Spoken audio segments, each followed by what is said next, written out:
For years, Olivia Matthews had been the kind of woman people came to for comfort, support, and understanding. She was gentle, compassionate, and always willing to listen without judgment. Her warmth had a way of wrapping around others like a soft blanket. People often said she had a healing presence, something rare, something sacred.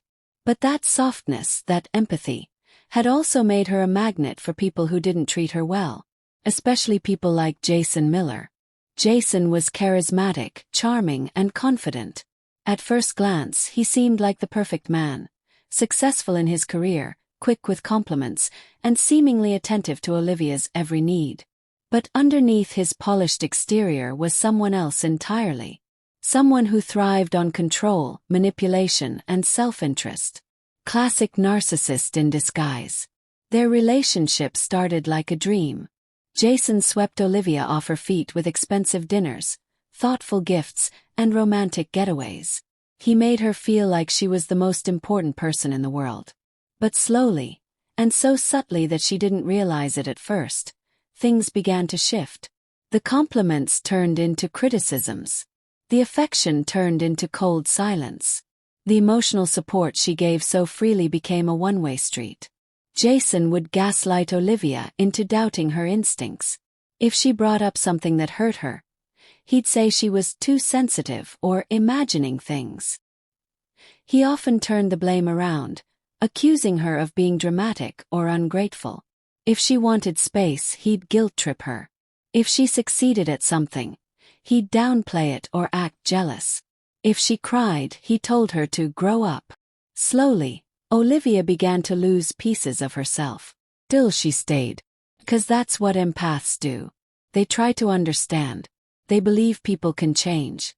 Olivia thought if she just loved him harder, if she could just be more patient, more supportive, more forgiving, Jason would see it and reciprocate. But the more she gave, the more he took. Until one night changed everything. It was a Thursday evening in late October. Olivia had just gotten home from visiting her mother, who had been recovering from surgery. She was exhausted, physically, emotionally, spiritually. She walked through the door to find Jason sitting on the couch, scrolling on his phone, ignoring the dinner she'd left in the microwave for him. When she asked how his day had been, he shrugged. When she told him about her mom's condition, he barely looked up. Then, without any warning, he made a snide comment about how some people are just born to be caretakers while others get things done in the real world. That did it. For the first time in her life, Olivia felt her empathy twist into something else. It wasn't rage in the way most people think of it. It was a deep, guttural knowing that she was done being used. That her kindness had been weaponized against her. That no amount of understanding could excuse the emotional abuse she had endured for years. She didn't yell. She didn't cry. She stood still and silent, letting that quiet power rise within her. She looked Jason in the eye and said, "You don't get to treat me like this anymore." Jason laughed. "What are you even talking about?" "I'm talking about the years I've spent putting your needs before mine," she replied.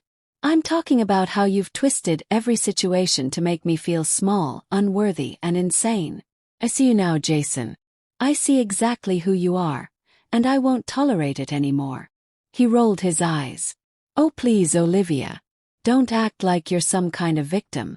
You're just emotional. You always have been." "No," she said calmly.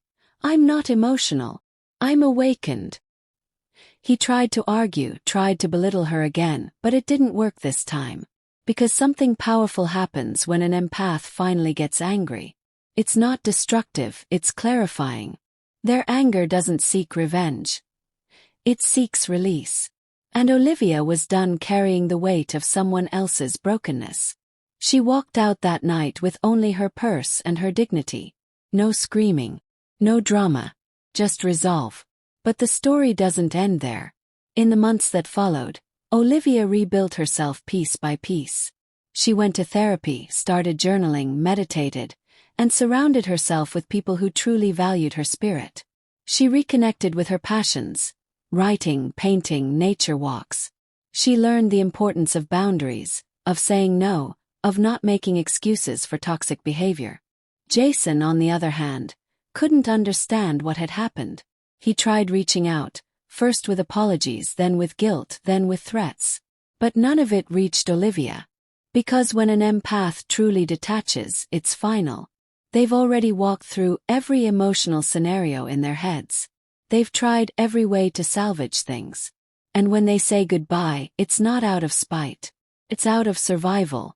For Jason, the loss of Olivia wasn't just about losing a partner. It was about losing the supply of admiration, care, and attention he had come to rely on. Narcissists thrive on empaths because they provide a mirror, a source of emotional energy. Without Olivia, he had to face his emptiness. But Olivia, she thrived. She started speaking at local events about emotional healing. She helped others identify signs of narcissistic abuse. Her story became one of empowerment. She didn't hide the pain she had been through, but she didn't let it define her either. People often misunderstand empaths. They think empathy equals weakness. But that's a mistake. Empaths love deeply, yes. They forgive easily, yes. But when they're pushed too far, when their spirit is pushed against the wall, they awaken. And when they awaken, they become something unstoppable. Olivia became the woman she was always meant to be. Not just kind but wise. Not just gentle but strong. And for anyone who ever tries to take advantage of someone like her again, let this story serve as a warning. Because when an empath gets angry, they don't lash out. They rise. They walk away. And they never look back.